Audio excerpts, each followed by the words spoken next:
So now the another secondary cell is nickel cadmium storage cell. It's again similar to that. But if we talk about its long life, so it has more long life as compared to the lead storage, but it is somehow very expensive, and it can also be recharged in the same way. So what do we have here? Anode is cadmium plates, cathode is metal grade, that is the nickel grade with nickel oxide, and electrolyte is the KOH.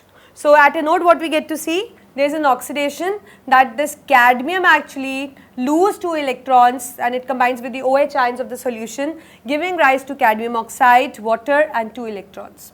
So that means oxidation has taken place. Then at cathode we have nickel oxide, it combines with these H2 and 2 electrons, giving rise to nickel hydroxide and again the 2 OH negative.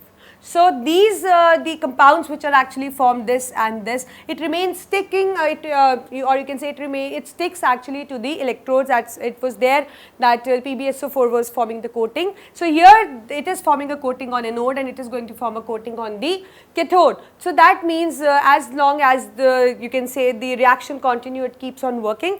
But when the electrolyte get exhaust and there is a coating there, so that means the reaction actually stops. So that is the time when we have to supply it with external energy.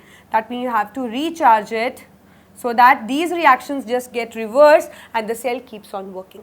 And if we look for the overall reaction, it is cadmium plus NiO2 plus H2O forming cadmium oxide, nickel hydroxide and water, and this is the spontaneous one. But when we are recharging, it again breaks up into this thing, forming anode, forming cathode, and we have the electrolytes also, right. So this is what, because we have the aqueous electrolyte, so this H2O comes from there.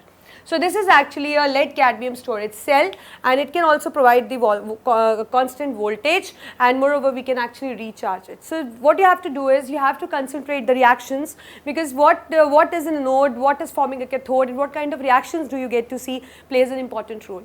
And as far as these cells are concerned, the lead storage cell is very important, and moreover the dry cell is most important, right. So you need to concentrate on these cells. So we look for the another cell now, that is the fuel cell.